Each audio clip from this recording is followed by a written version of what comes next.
Good morning, good afternoon, or good evening, my beautiful hot messes. My name is Mistress Lavender, and welcome to my reading YouTube channel. If you're looking for other content, it's a beautiful hot mess. It's AYE, beautiful hot mess. But if you're at the right place, welcome. We are reading the 48 Laws of Power. We're on Law 9, on page 72, the last paragraph in 1688. Don't mind my face. I just washed it. I put oil. It looks like my face is oily, but it's a freshly clean face. Okay, let's begin. In 1688, Wren designed a magnificent town hall for the city of Westminster. The mayor, however, was not satisfied. In fact, he was nervous. He told Wren he was afraid the second floor was not secure and that it could all come crashing down on his office on the first floor. He demanded that Wren add 2 stone columns for extra support.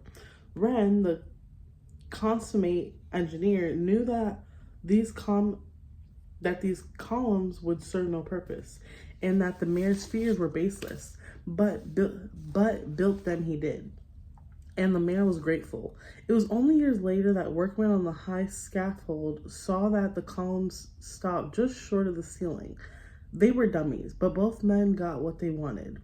The mayor could relax, and Wren knew prosperity would understand that his original design work and the columns were unnecessary. The power of demonstrating your idea is that your opponents do not get defensive and are therefore more open to persuasion.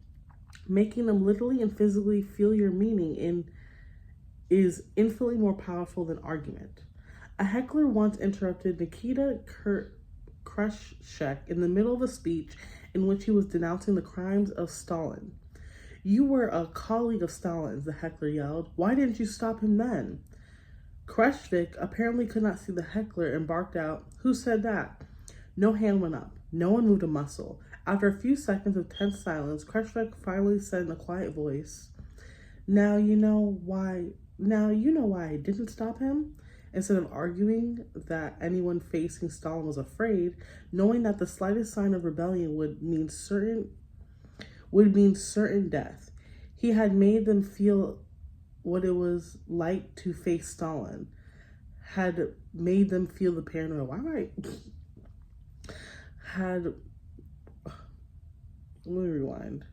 Let me rewind. He had made them feel what it was like to face Stalin, had made them feel the paranoia, the fear of speaking up, the terror of confronting the leader, in this case, Khrushchev. The demonstration was visceral and no more argument was necessary. The most powerful persuasion goes beyond action into symbol. The power of a symbol, a flag, a mythic story, a monument to some emotional event, is that everyone understands you without anything being said. In 1975, when Kenny Kissner was engaged in some frustrating negotiations with the Israelis over the return of part of the Sinai desert that they had seized in the 1967 war. He suddenly broke off a tense meeting and decided to do some sightseeing. He paid a visit to the ruins of the ancient fortress of Masada, known to all Israelis as the place where 700 Jewish warriors committed mass suicide in AD 73, rather than give in to the Roman troops besieging them. The Israelis instantly understood the message of Kissinger's visit. He was indirectly accusing them of courting mass suicide. Although the visit did not by itself change their minds, it made them think far more seriously than any direct warning would have. Symbols like this one carry great emotional significance. When aiming for power and trying to conserve it, always look for the indirect route. And also choose your battles carefully. If it does not matter in the long run whether the other person agrees with you or if time and their own experience will make them understand what you mean, then it is best not even to bother with a demonstration. Save your energy and walk away.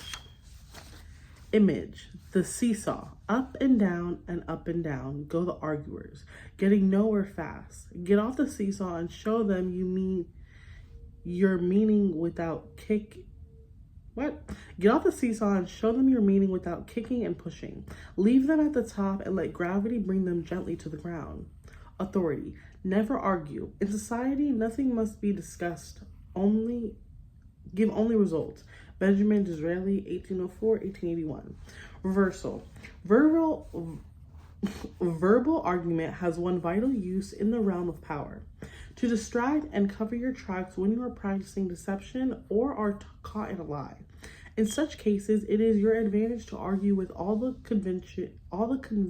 conviction you can muster. Draw the other person into an argument and distract them from your deceptive move. When caught in a lie, the more emotional and certain you appear, the less likely it seems that you are lying. This technique has saved the hide of many a con artist. Once Count Victor Lustig, swindler par excellence, had sold dozens of suckers around the country a phony box with which he claimed to be able to copy money.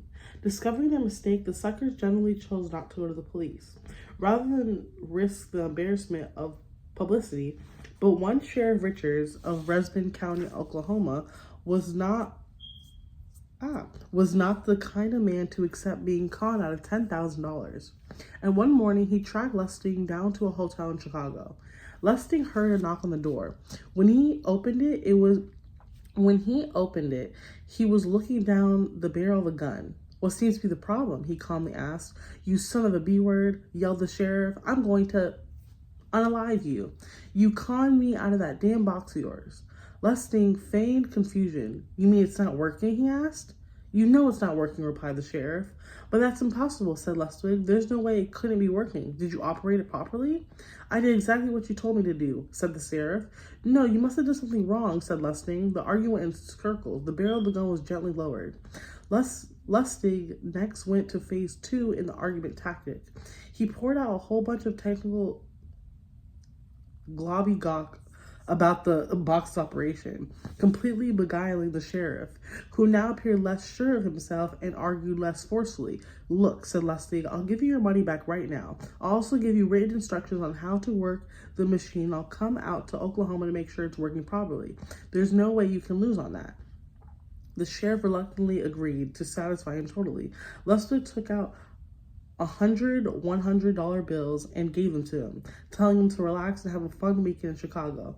Calmer and a little confused, the sheriff finally left. Over the next few days, Lustig checked the paper every morning. He finally found what he was looking for: a short article reporting Sheriff Richards' arrest, trial, and conviction for passing counterfeit notes. Lustig had won the argument. The sheriff never bothered him again. Dang, look at counterfeit money. Okay, so I'm stopping on page 76. That'll be law 10 for your next episode. Infection. Avoid the unhappy and unlucky. Okay, but I'm liking this book so far. I don't know why I get that messing up, but honestly, this is the reason why I do this, because you're gonna mess up sometimes, but I'm still gonna read the book anyways. I'm learning. I like to educate myself. And look at this, we're making a slightish network here. And we got the rest to go. But it's a good book. So if you don't have a book yet, definitely read a book. It'll make you feel good. I feel like empowered when I learn something, so you should too. And because I said so. But again, my name is MISTRESS LAVENDER. Thanks for joining my reading YouTube channel. Go ahead and like, comment, and subscribe, and turn your post notifications on, and I'll see you in the next episode. Bye. Oh, and drink water, eat food.